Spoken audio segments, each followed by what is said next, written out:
A Daiane e eu temos um recadinho para dar para você aqui no Leitura de Ouvido. Temos muitas ideias para modernizar o podcast, mas para isso a gente precisa da sua ajuda. E o caminho é o financiamento coletivo. Então entre em apoia.se/leitura de ouvido que você pode participar do nosso financiamento contínuo lá mensal. Assim você vai apoiar muito a literatura e o nosso trabalho que a gente ama fazer. E tem também algumas recompensas para quem estiver com a gente mensalmente neste apoio. O Leitura de Ouvido é feito por nós dois apenas, né? Então é um trabalho muito árduo que a gente coloca muito tempo e dedicação em cima. E com seu apoio a gente vai poder continuar e ainda melhorar o nosso podcast. Entra em apoia.se/leitura de ouvido e vem com a gente para essa jornada de herói.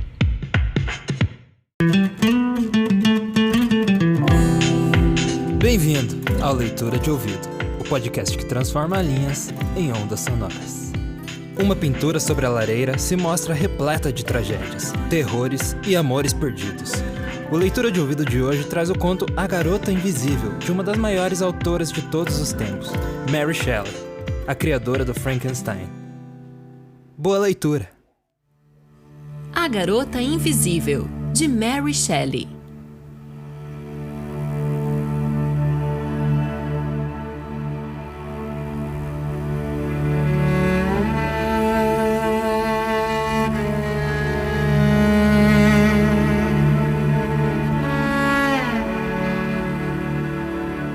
Essa breve narrativa não tem pretensões de ser uma história regular ou de desenvolver situações e sentimentos.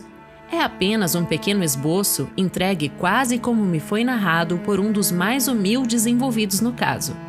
Tampouco vou descrever uma circunstância interessante, principalmente devido à sua singularidade e verdade, mas vou narrar, tão brevemente quanto possível, como fiquei surpreso ao visitar o que parecia ser uma torre em ruínas, coroando um promontório sombrio sobre o mar, entre o país de Gales e a Irlanda, para descobrir que, embora o exterior preservasse toda a rudeza selvagem que indicava a existência passada de muitas guerras, o interior havia sido montado como uma casa de veraneio, pequena demais para merecer outro nome. Consistia apenas do andar térreo, que servia de entrada, e um cômodo acima, que era alcançado por uma escada feita com a espessura da parede. Esta câmara era pavimentada e acarpetada, decorada com móveis elegantes, e acima de tudo, para atrair a atenção e excitar a curiosidade, pairava sob a chaminé, pois para preservar o apartamento da umidade, uma lareira havia sido construída, assumindo uma aparência tão diferente dos demais detalhes de construção, uma imagem simplesmente pintada em aquarela, que parecia em conflito com a rudeza do edifício, a solidão ambiente e a desolação do cenário circundante. Esse desenho representava uma garota adorável em pleno florescimento da juventude. Seu vestido era simples. Na moda da época, lembre-se, leitor, escrevo no início do século XVIII, seu semblante era embelezado por um olhar de inocência e inteligência misturados, ao qual foi adicionada a marca da serenidade de alma e alegria natural. Ela estava lendo um desses romances folclóricos que há tanto tempo são o deleite dos entusiastas e jovens. Seu mandolim estava a seus pés e seu papagaio empoleirado em um enorme espelho perto dela. O arranjo da mobília dava sinal de uma habitação luxuosa, e seu traje também, trazendo consigo uma aparência de conforto e nuances pueris, como se quisesse agradar. Abaixo dessa foto estava escrito em letras douradas: A Garota Invisível.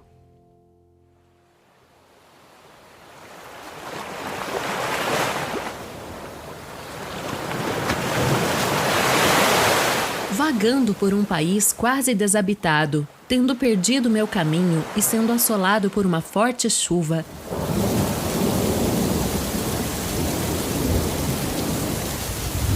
eu avistei este prédio sombrio que parecia pairar por lá como símbolo da minha própria desolação. Eu estava olhando melancolicamente e amaldiçoando internamente meu destino, que me levara a uma ruína que não poderia servir de abrigo, embora a tempestade começasse a se agravar, quando vi a cabeça de uma mulher sair de uma espécie de brecha, sumindo logo em seguida.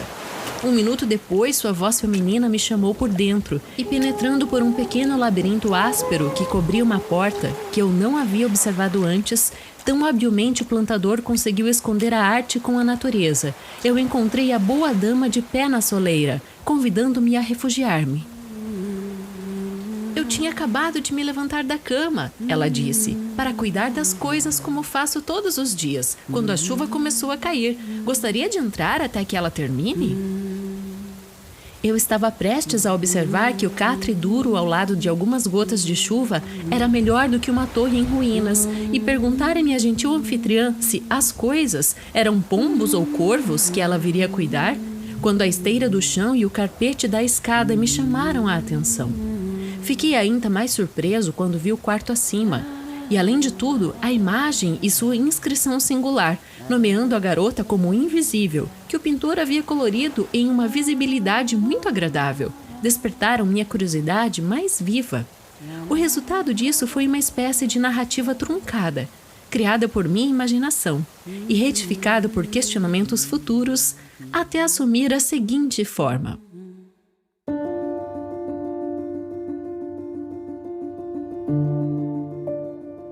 Alguns anos antes, na tarde de um dia de setembro, que apesar de agradável, dava muitos sinais de uma noite tempestuosa, um cavalheiro chegou a uma pequena cidade costeira, a cerca de 16 quilômetros deste lugar. Ele expressou seu desejo de contratar um barco para levá-lo a uma cidade a uns 24 quilômetros adiante na costa. As ameaças que o céu oferecia faziam os pescadores detestarem se aventurar, até que por fim, dois. O pai de uma numerosa família, subornado pela recompensa generosa que o estrangeiro prometia. O outro, o filho de minha anfitriã, induzido por ousadia juvenil, concordaram em realizar a viagem. O vento era bom, e eles esperavam fazer um bom caminho antes do anoitecer e entrar no porto antes do início da tempestade. Eles se afastaram com bom ânimo, pelo menos os pescadores. Quanto ao estranho, o luto profundo que ele usava não era tão negro quanto a melancolia que invadia sua mente. Parecia que nunca havia sorrido, como se algum pensamento inescapável, escuro como a noite e amargo como a morte, houvesse construído seu ninho dentro de seu peito e nele houvesse florescido eternamente.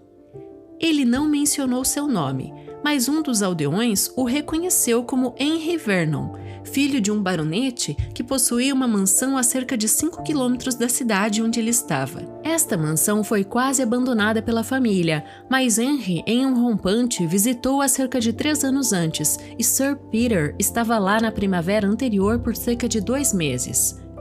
O barco não funcionou como era esperado. A brisa se voltou contra eles quando saíram para o mar e foram tomados de remo e vela para tentar resistir ao promontório que se projetava entre eles e o ponto que desejavam alcançar. Estavam ainda muito distantes quando o vento oscilante começou a exercer sua força e a soprar com baforadas violentas, porém desiguais. A noite chegou e as ondas uivantes se ergueram e romperam com violência assustadora, ameaçando dominar a pequena embarcação que ousava resistir à sua fúria. Eles foram forçados a baixar cada vela e seguir remando. Um homem foi obrigado a retirar água do barco com um balde, e o próprio Vernon passou a ajudar, remando com energia desesperada, igualando sua força dos barqueiros mais experientes. Houve muita conversa entre os marinheiros antes que a tempestade viesse. Agora, exceto por um breve comando, todos ficaram em silêncio.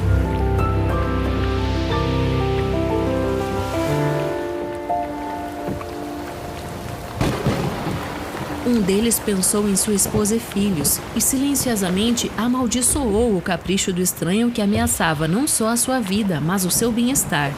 O outro temia menos, pois era um rapaz ousado, mas trabalhava arduamente e não tinha tempo para falar.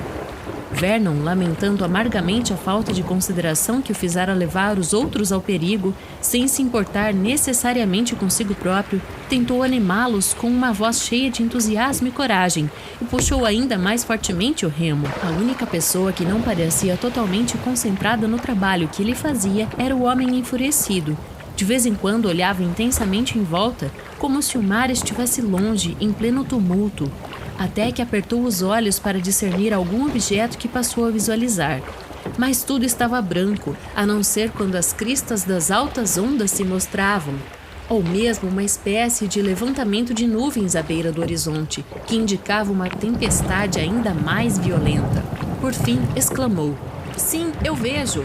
O remo da tábua que amarra! Agora! Se pudermos chegar até a luz, estaremos salvos!" Os remadores instintivamente viraram a cabeça, mas a escuridão desanimada respondeu ao olhar deles.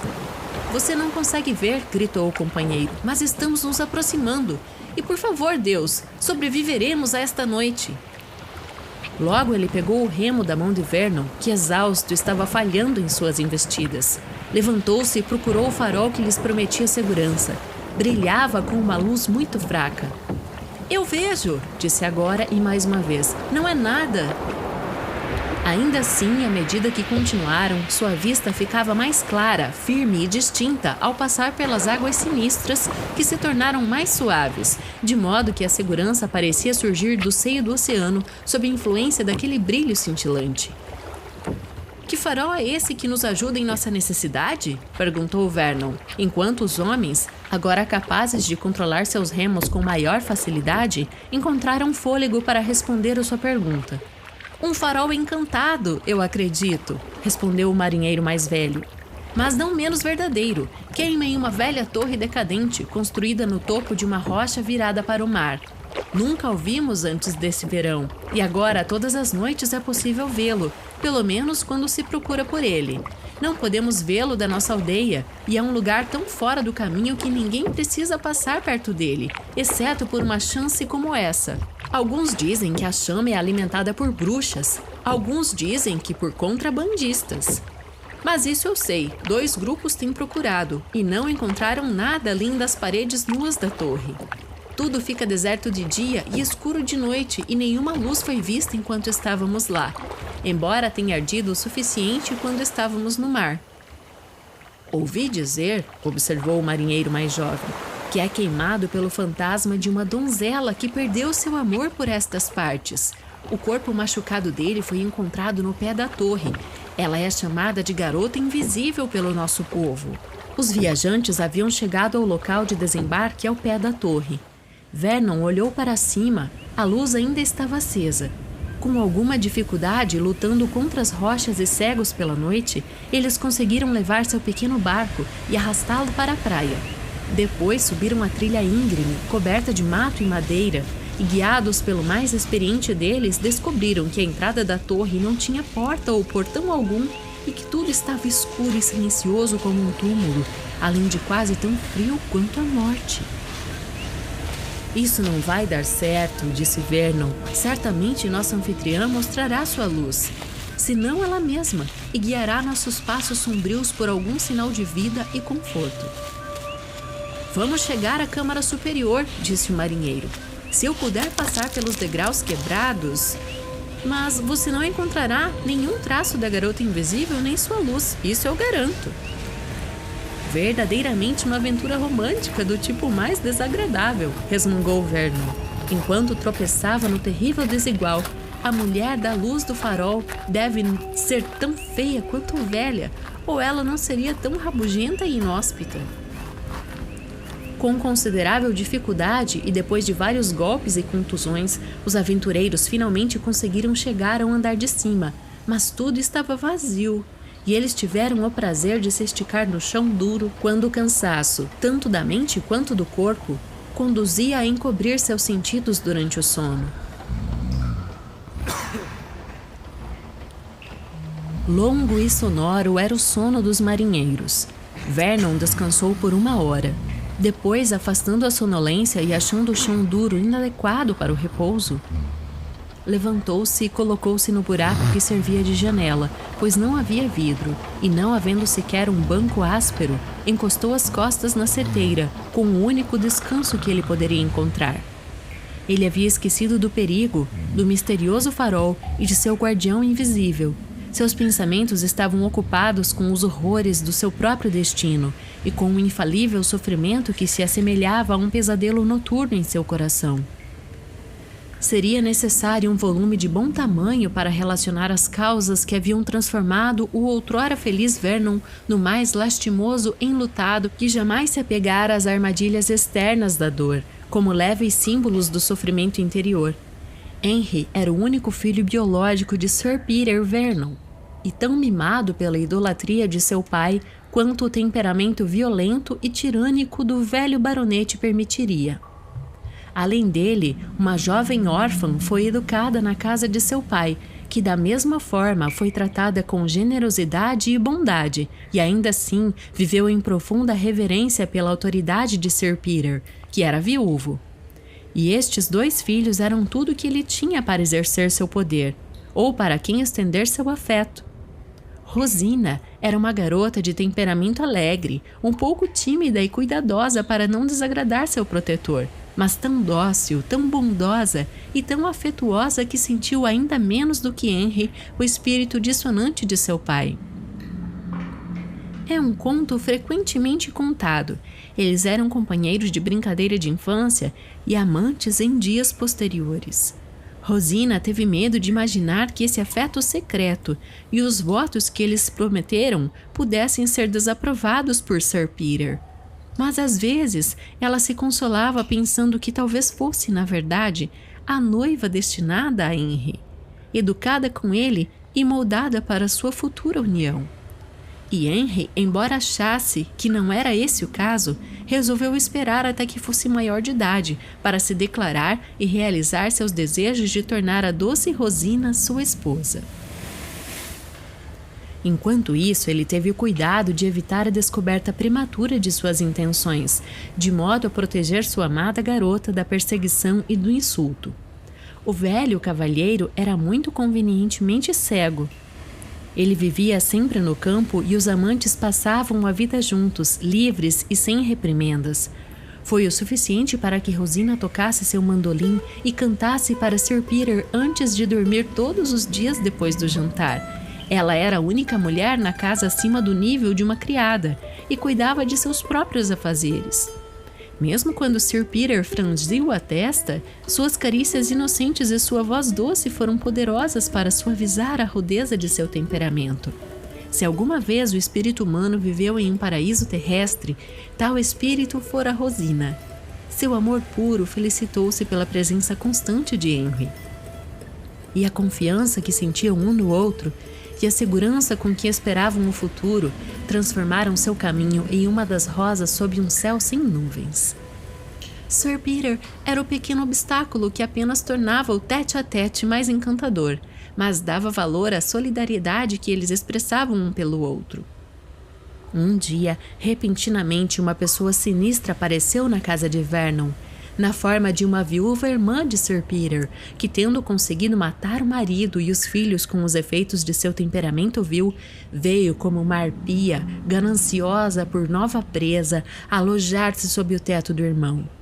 Ela logo detectou a ligação do par insuspeito e com toda velocidade fez questão de transmitir sua descoberta a seu irmão, imediatamente inflamando sua raiva.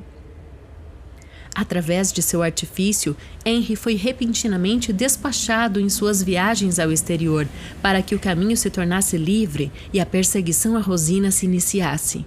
Então, o mais rico dos admiradores da adorável moça, a quem sob o antigo reinado de Sir Peter, ela foi autorizada ou quase obrigada a dispensar, agora desejava mantê-la em seu próprio domínio.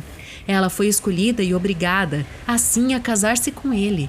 As cenas de violência que ela estava agora exposta, as provocações amargas da odiosa senhora Banbridge e a fúria despreocupada de Sir Peter eram as mais assustadoras e esmagadoras novidades. A todos ela só podia se opor a uma silenciosa, lacrimosa, mas imutável firmeza de propósito. Nenhuma ameaça e nenhuma raiva poderiam extorquir-lhe mais do que uma prece tocante para que eles não a odiassem, porque ela não podia obedecer. Deve haver algo que não vemos em tudo isso, disse a senhora Banbridge. Aceite minha palavra, irmão. Ela se corresponde secretamente com Henry. Vamos levá-la para algum lugar do país de Gales, onde ela não terá pessoas miseráveis para ajudá-la, e veremos se o espírito dela não estará inclinado ao nosso propósito. Sir Peter consentiu, e todos os três foram até o condado e se estabeleceram na casa solitária e sombria, antes aludida como pertencente à família. Aqui os sofrimentos da pobre Rosina tornaram-se intoleráveis. Antes rodeada de cenas bem conhecidas e em interpelação perpétua com rostos bondosos e familiares, ela não se desesperara ao ter que conquistar a crueldade de seus perseguidores. Não escreveu a Henry, pois o nome dele não fora mencionado por seus parentes, e ele supunha que não haviam desconfiado de seu apego. Rosina sentia um desejo instintivo de escapar dos perigos sem perturbá-lo e evitar que o segredo sagrado de seu amor fosse revelado e injustiçado pelo abuso vulgar de sua tia ou pelas amargas maldições de seu pai. Mas, quando foi levada para o país de Gales e feita prisioneira, quando as montanhas íngremes a seu redor pareciam debilmente imitar os corações de pedra com que ela tinha de lidar, sua coragem começou a falhar. A única assistente permitida a aproximar-se dela era a criada da Sra. Banbridge, e sob a tutela de sua companhia diabólica, a confiança da pobre prisioneira fora conquistada para em seguida ser traída por essa mulher. A simples e bondosa Rosina era ingênua, e finalmente, no auge de seu desespero, escreveu a Henry e entregou a carta criada para ser a ele encaminhada. A carta em si teria suavizado a mais dura pedra. Não falava de seus votos mútuos, mas pedia-lhe que intercedesse junto ao pai, que ele a restaurasse ao lugar amável que ela anteriormente mantinha em suas afeições e cessasse a crueldade que a destruiria. "Pois eu posso morrer", escreveu a menina infeliz, "mas casar com outro nunca." Essa única palavra, de fato, bastou para trair seu segredo, se já não tivesse sido descoberta. O fato aumentou a fúria de Sir Peter, como planejado por sua irmã, pois é desnecessário dizer que a carta fora levada a ele enquanto a tinta do endereço ainda estava molhada e o lacre ainda estava quente. A culpada foi convocada diante deles. No que se seguiu, nada ela pôde dizer por sua própria causa. O par cruel impôs sua parte. As vozes eram altas e o suave murmúrio do tom de voz de Rosina se perdeu no uivo de Sir Peter e no rosnado de sua irmã. "Você está expulsa desta casa", rugiu o velho. "Debaixo do meu teto você não passará outra noite." E as palavras sedutora e infame, além de outras piores, como nunca haviam encontrado a orelha da pobre menina antes, foram apanhadas por servos que escutavam, e para cada fala irada do baronete, a Sra. Banbridge acrescentava palavras envenenadas, cada uma pior que a outra.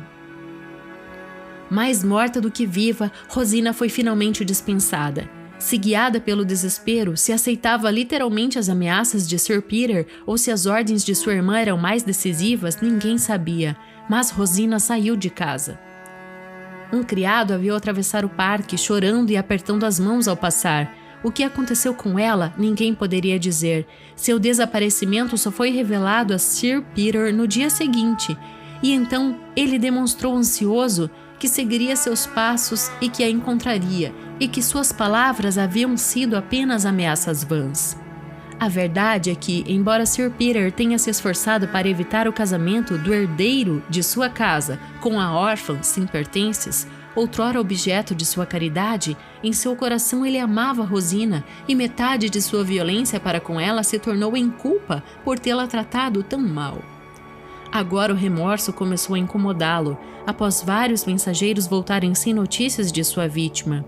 Ele não ousou confessar seus piores temores a si mesmo, e quando sua irmã, desumana, tentando endurecer sua consciência com palavras furiosas, gritou: "A vil vadia certamente se livrou de se vingar de nós." Um xingamento dos mais tremendos e um olhar foram suficientes para que até ela tremesse e se silenciasse.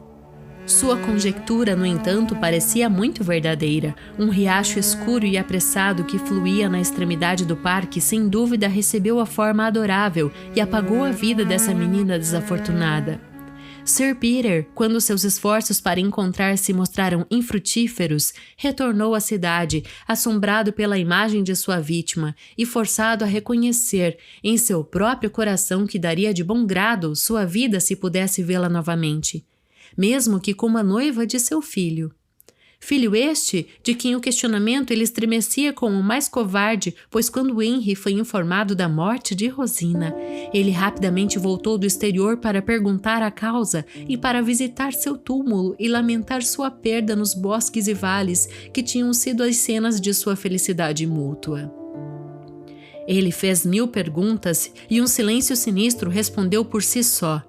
Tornando-se mais sério e mais ansioso, finalmente ele exigiu dos servos e de sua própria tia odiosa toda a verdade sobre os terríveis acontecimentos. A partir daquele momento, o desespero atingiu seu coração e o sofrimento nele se alojou.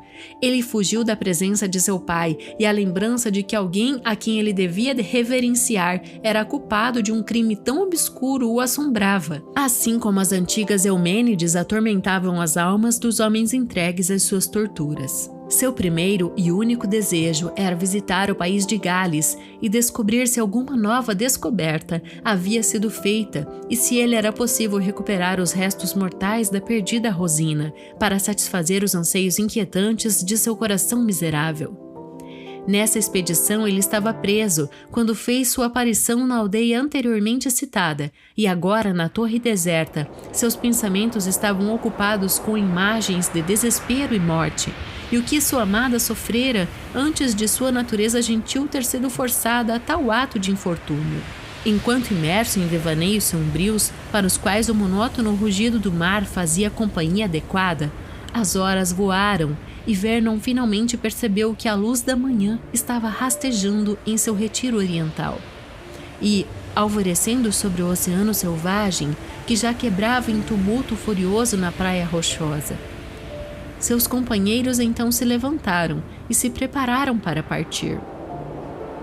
A comida que trouxeram com eles foi estragada pela água do mar e sua fome, depois de muito trabalho e muitas horas de jejum, tornou-se voraz.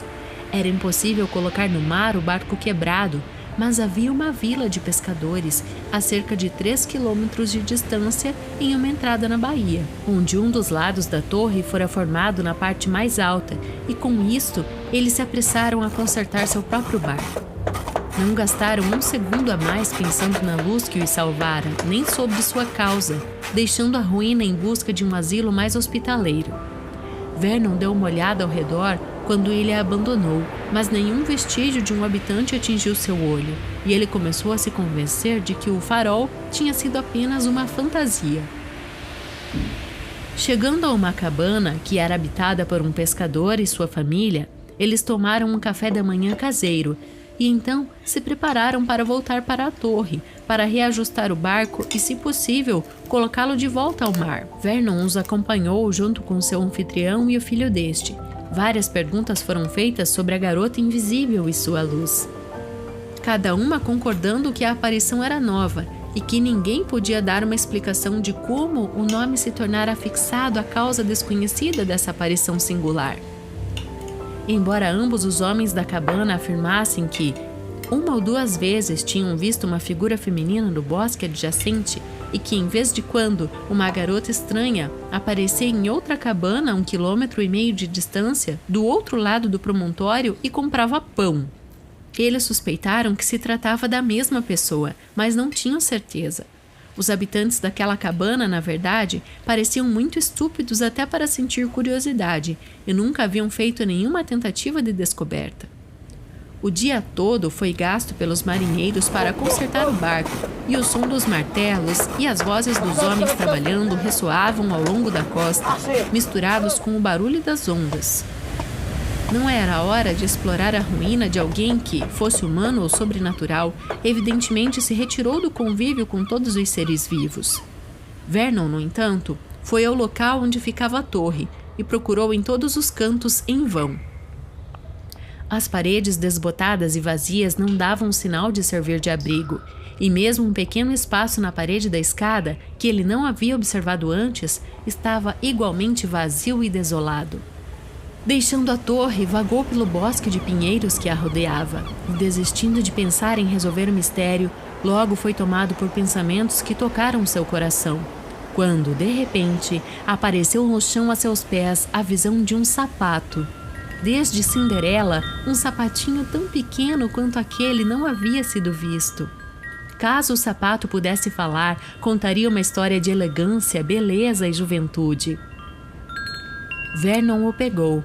Muitas vezes admirara o singular pé pequeno de Rosina, e seu primeiro pensamento se voltou à questão de saber se esse sapato caberia nele.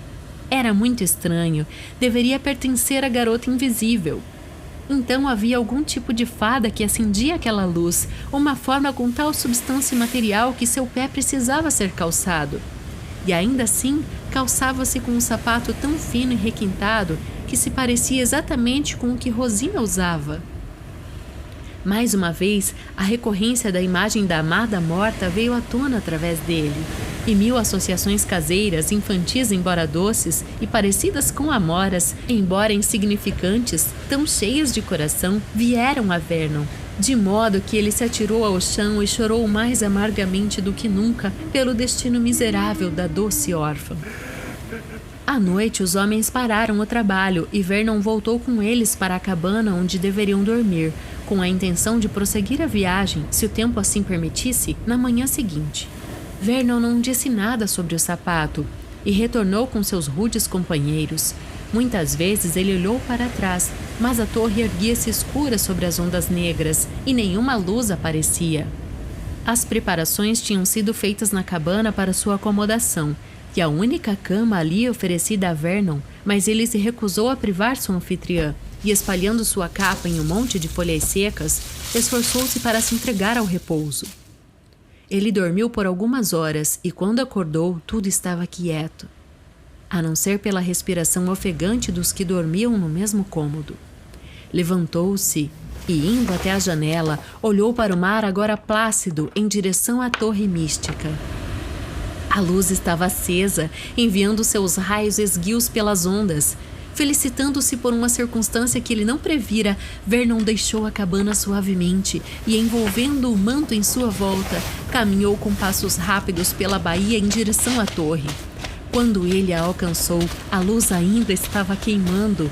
Entrar e resgatar a donzela do sapato seria apenas um ato de cortesia. E Vernon pretendia fazer isso com cautela, antes que a moça pudesse, com suas artes habituais, afastar-se de seus olhos. Infelizmente, porém, enquanto ainda avançava pelo caminho estreito, seu pé atingiu um fragmento solto que caiu com um estrondo no precipício. Ele pulou para a frente para recuperar a vantagem que havia perdido com esse infeliz acidente. Chegando à porta, entrou. Tudo estava silencioso e também muito escuro. Ele parou no quarto abaixo, tendo certeza de que um leve som encontrava seu ouvido. Subiu os degraus e entrou na câmara superior, mas a obscuridade atingia seu olhar penetrante, com uma noite sem estrelas que não admitia nenhum brilho crepuscular através da única abertura. Fechou os olhos, para então abri-los novamente e tentar captar algum raio vago no nervo visual, mas foi em vão. Ele tateou pela sala, ainda parado, e prendeu a respiração.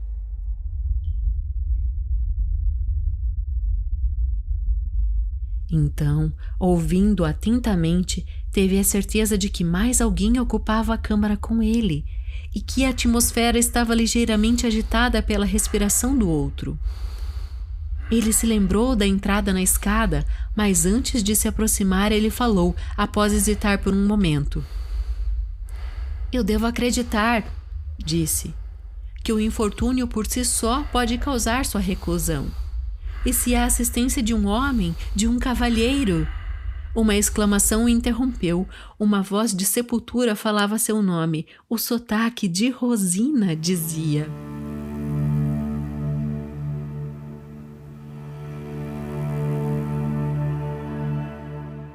Henry!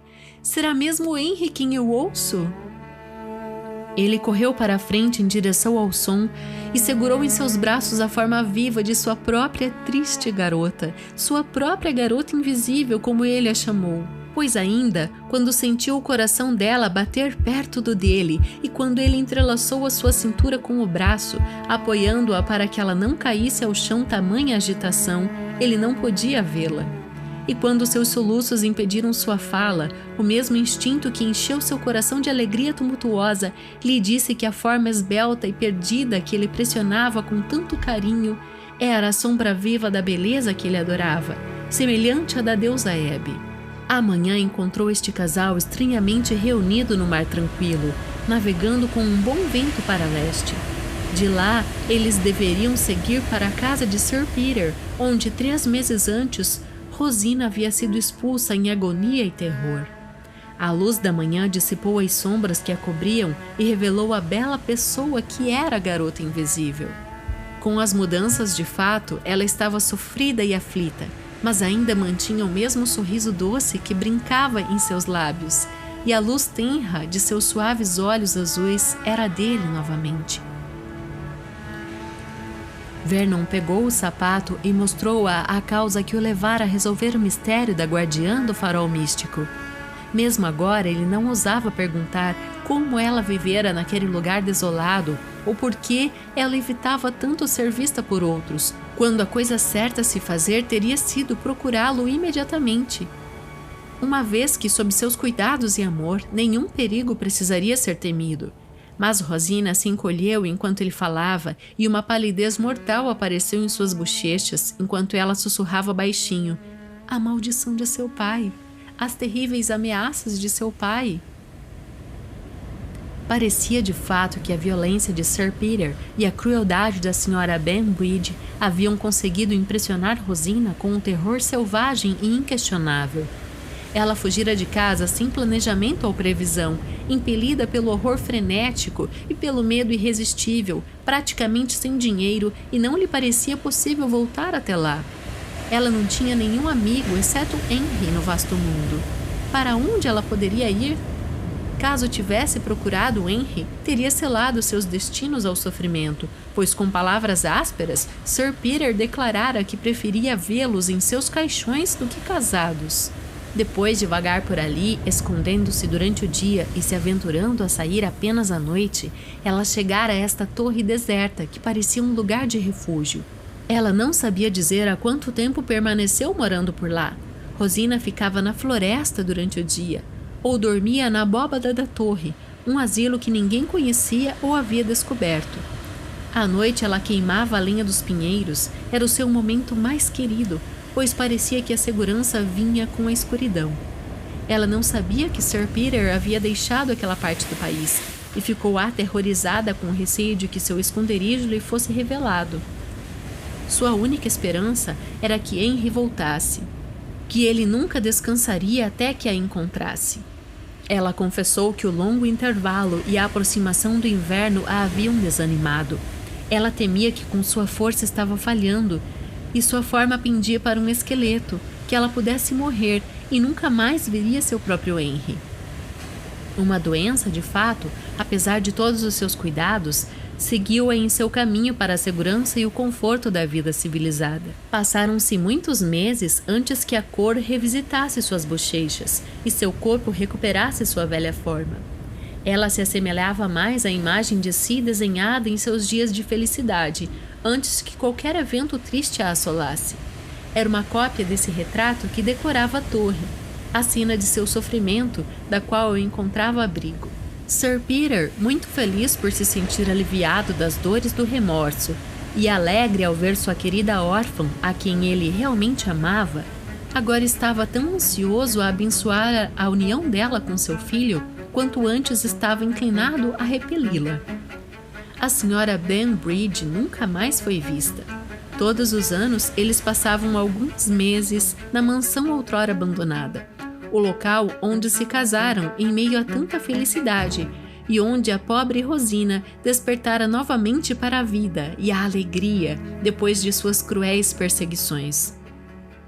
Henry decorou a torre cuidadosamente, da maneira como eu a encontrei, e muitas vezes ele e sua garota invisível a visitaram para reviver, no próprio local onde tudo ocorrera, a lembrança de todos os incidentes que haviam conduzido ao seu reencontro, durante as sombras da noite, naquela ruína isolada.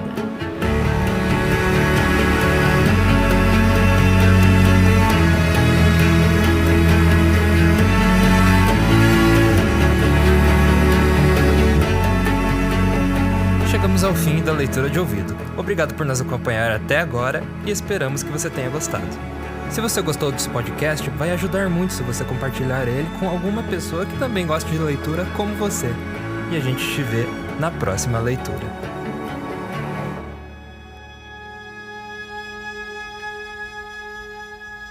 O podcast é produzido por mim, Lucas Piasecki, e também produzido e narrado por Daiana Pasquim. Essa foi uma produção da Roca Studios.